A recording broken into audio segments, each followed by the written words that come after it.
에베소서 1장 1절에서 2절 말씀을 통해서 은혜라는 제목으로 우리 두 번째 생각해 보겠습니다.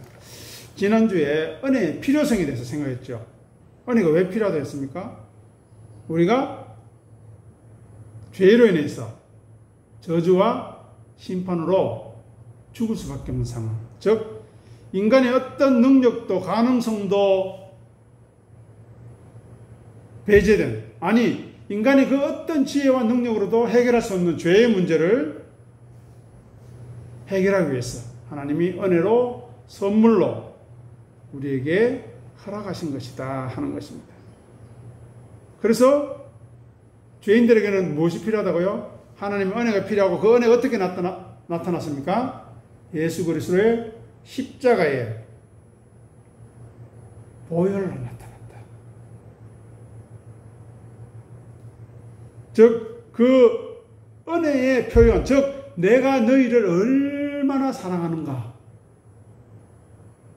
우리가 잘 아는 요한복음 3장 16절 말씀 있죠. 내가 세상을 이처럼 사랑하는데 어떻게 사랑한다고요? 독생자를 주시기까지. 주셨는데 어떻게 해요? 자기가 친히 죽이시기까지. 우리를 사랑하셨고 반대로 어떻게 해요? 죄를 미워하신다. 두 가지를 알아야 됩니다. 그래서 하나님께서 자기 아들을 십자가에 매다 하신 것입니다. 그것이 우리에게 값없이 주어진 하나님 은혜인데 왜 값없이 줬다고 했습니까? 자랑하지 못하게. 왜냐? 어떤 인간도, 어떤 사람도 내 힘으로, 내 능력으로, 내 지혜로, 내 어떤 수고와 열심으로 은혜 받을 수 없기 때문에. 그죠? 모든 인간은 죄인이기 때문에. 그래서 로마서에서 이야기하죠.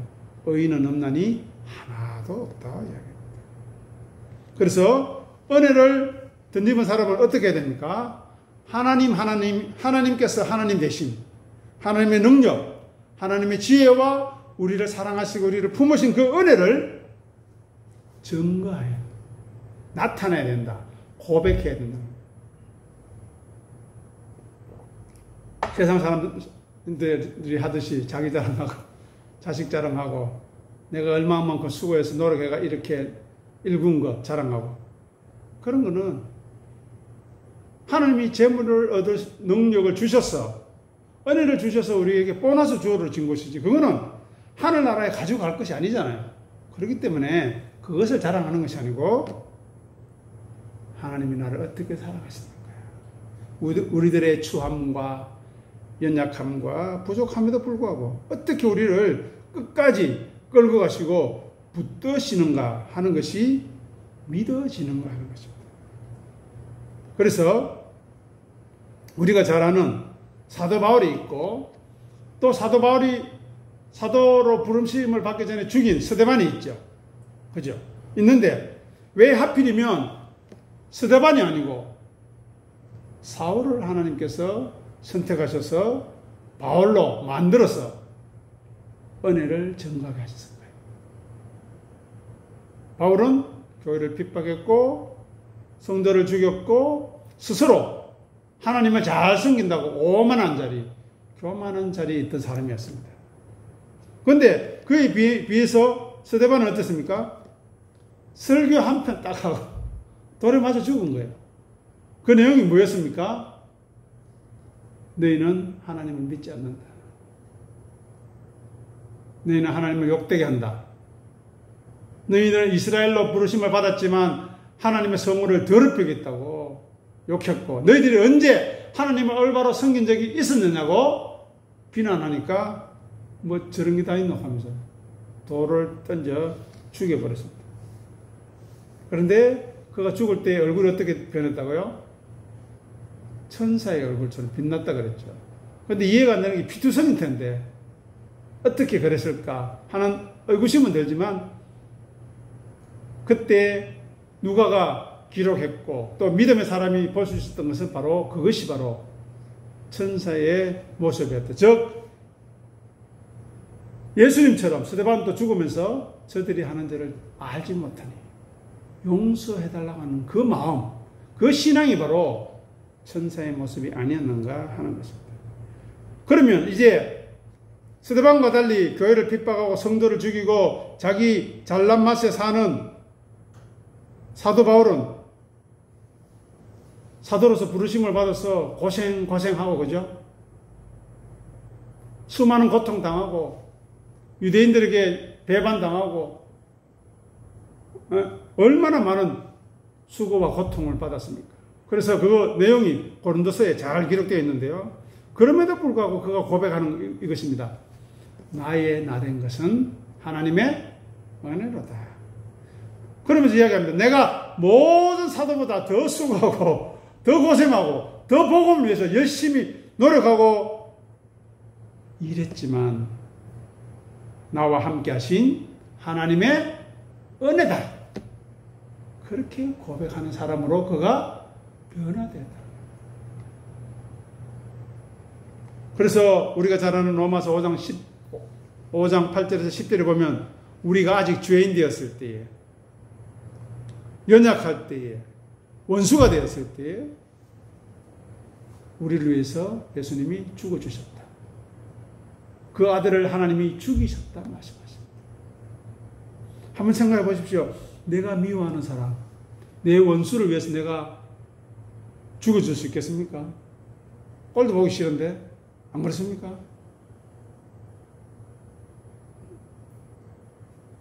부부끼리 이야기하잖아요. 저 왼수. 예? 그 왼수한테 잘해줄 수 없습니다.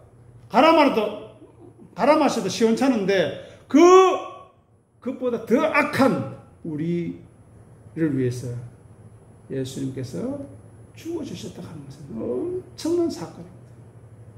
놀라운 사건입니다. 그것도 하늘 보좌를 버리시고 하나님과 동등되고 하나님과 하나였던 분이 자기를 비워서 사람의 형체를 가지고 죽기까지 순종하셨는데 십자가에 죽기까지 순종하셨다는 거죠. 이것은 놀라운 사건. 그런데 그 죽음이 누구를 위한 죽음이었나?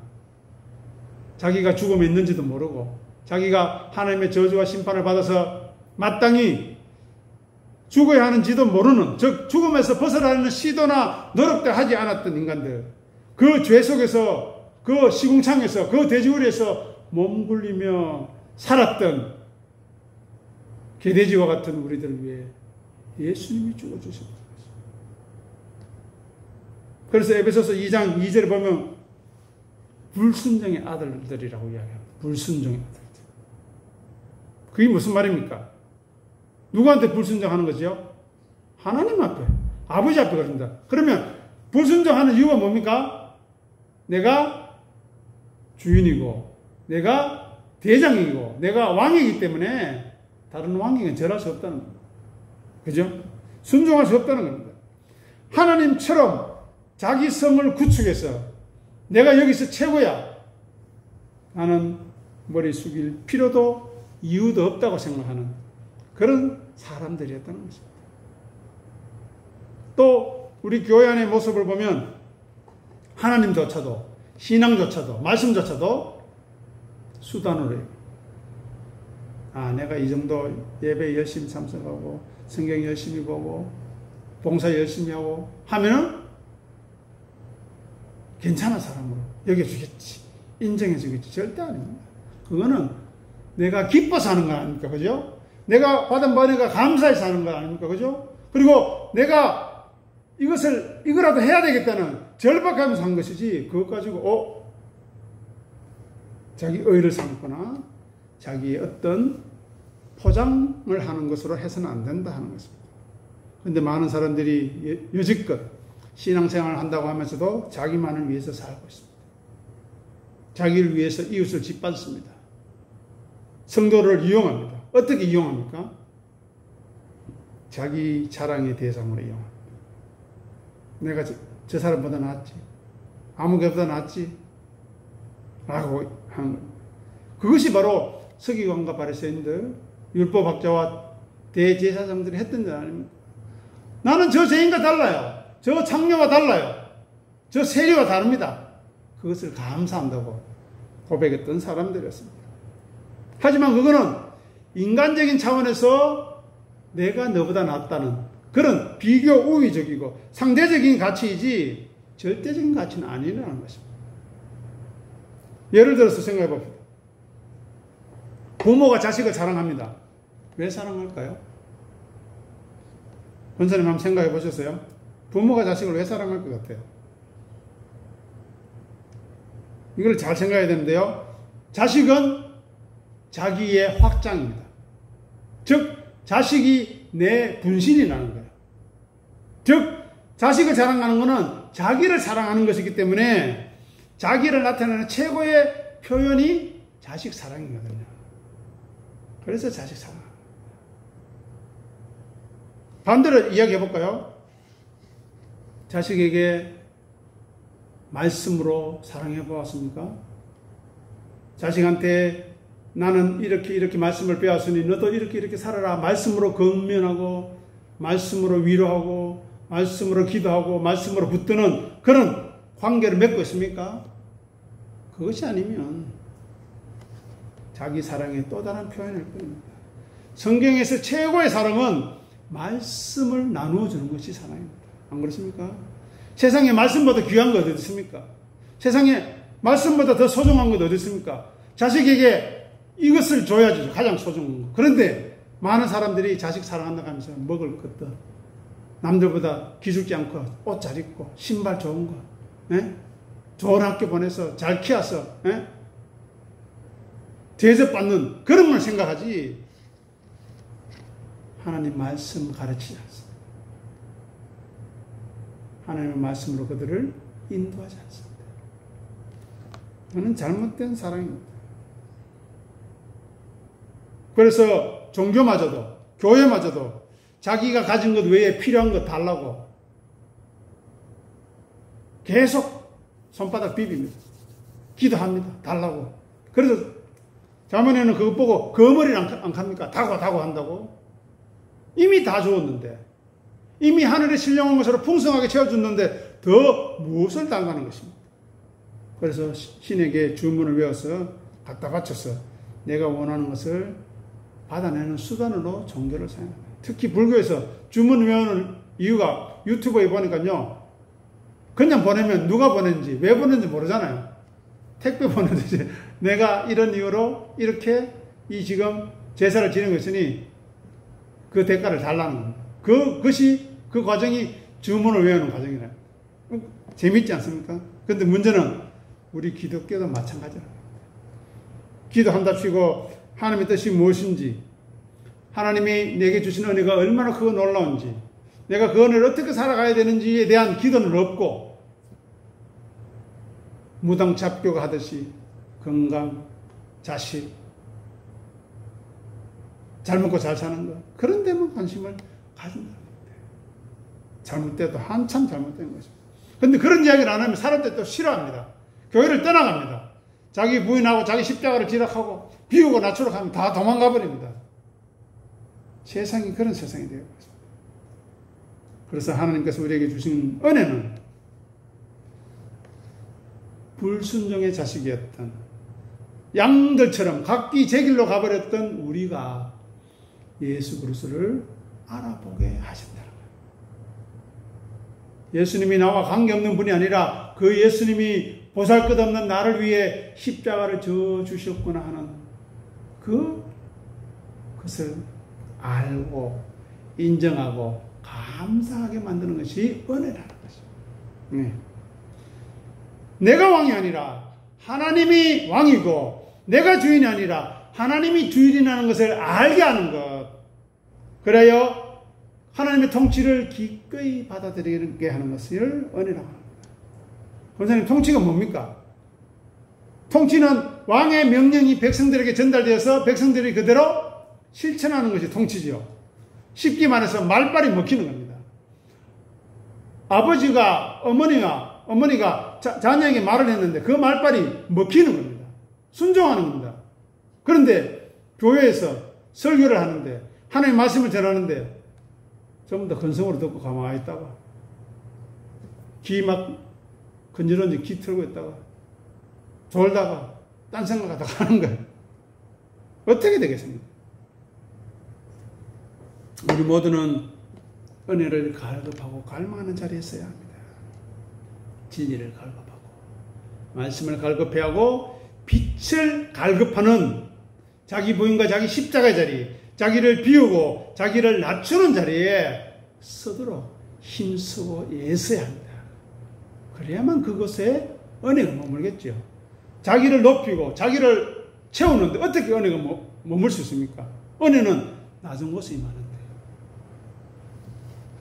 그래서 성도와 그리스도인 그 사람들의 특징은 말씀에 순종하는 사람, 말씀을 기꺼이 받아들이는 사람, 그 말씀이 내가 받아들이기에 껄끄럽든 끄리끼든 관계없이 그 말이 심판의 말이든 복의 말이든 내가 있는 그대로 아멘 하면서 잘못된 것은 징계를 통해 새롭게 회개하여 고쳐나가고 새로워지고 잘하고 있는 것은 더 격려를 받아서 힘있게 나가는 그것이 바로 은혜 받은 사람의 모습인 것입니다. 그리고 우리에게 은혜를 주셔서 믿음을 심으신 이유가 바로 우리에게 은혜 주신 그 하나님과 화목하게 하려고, 하나님과 평강하게 하려고, 즉 하나님과 친해지려고 그렇게 한다는 것입니다. 친해지는. 그래서 우리가 신앙생활을 할수록 천국이 가까워져야 합니다. 그죠? 시간이 지날수록 하나님이 친근해져야 됩니다. 친근해져. 그렇지 않습니까? 예. 하나님이 친근해지고 하나님과 친해지는 그런 관계로 가야 되지. 하나님 누군데요? 예수님 나를 위해서 죽었다고요? 그게 무슨 의미인데요? 모르면 안 되는 거예요. 절대로. 그래서 공부해야 되고 익혀야 됩니다. 자꾸 모른다 하면 안 됩니다. 그러면 죽을 때까지 모르면 어떡하려고? 큰일 나지 않습니까? 모른다고 하지 말고 모르니까 알아봐야지. 물어봐야지. 계속 되씹어야 한다. 그래서 신명기 6장 5절에 이렇게 이야기합니다. 너는 마음을 다하고 성품을 다하고 힘을 다하여 네 하나님 여호와를 사랑하라. 즉 그분과 친해져라. 또 마가복음 12장 30절에 이렇게 합니다. 마음을 다하고 목숨을 다하고 뜻을 다하고 힘을 다하여. 하나가 더 붙었죠. 앞에는 세 가지인데 이번 네 가지입니다. 주 너희 하나님을 사랑하라. 가까이 해라. 사랑하려면 가까이 있어야 되죠. 그죠? 그러면 말씀을 가까이 해야 되죠. 아버지가 누구신지 잘 보여주시는 분이 예수님인데, 예수님이 말씀인데 왜 말씀을 가까이 하지 않습니까? 그거는 잘못된 것이다.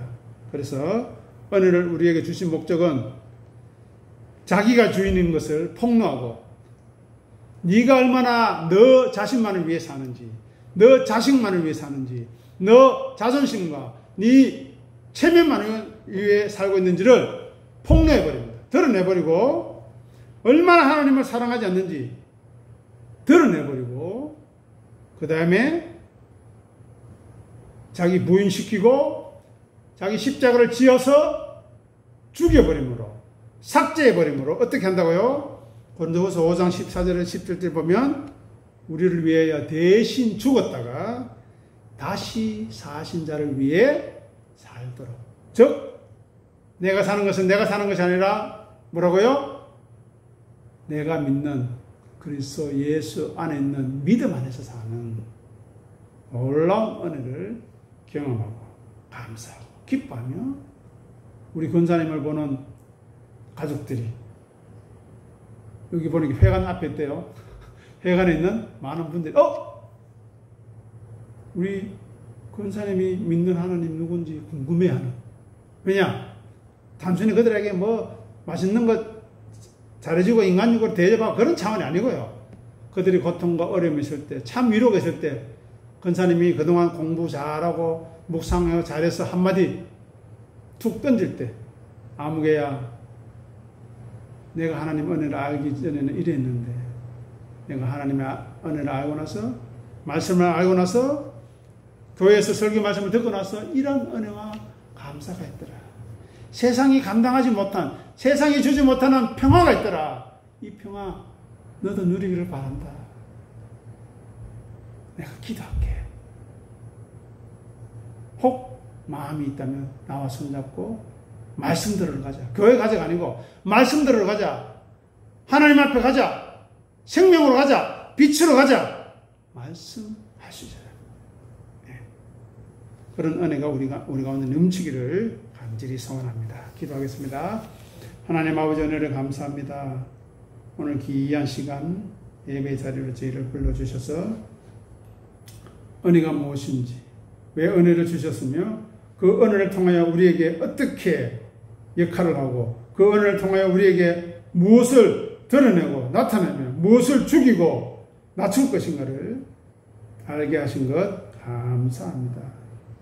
나의 나던 것은 오직 하나님의 은혜라 고백한 바울의 고백이 단순한 미사의구가 아니라 우리의 진정한 고백이 되어 주시도록 도와주시옵소서. 우리의 그 많은 허물들, 우리의 그 많은 적가들, 우리의 그 숱한 잘못들 용서해 주시고 품어주신 그 은혜에 감사합니다. 우리들도 우리 가족들과 성도들과 이웃들의 허물과 잘못과 죽을 죄까지도 원수된 것까지도 예수 그리스도의 사랑으로 품어서 함께 말씀 안에서 즐거워하며 찬송하는 놀라운 은혜가 우리 삶 가운데 말씀을 묵상하고 사모하는 삶 가운데 넘치게 도와주시옵소서. 감사하며 우리 주님 예수 이름으로 간절히 기도드립니다. 아멘.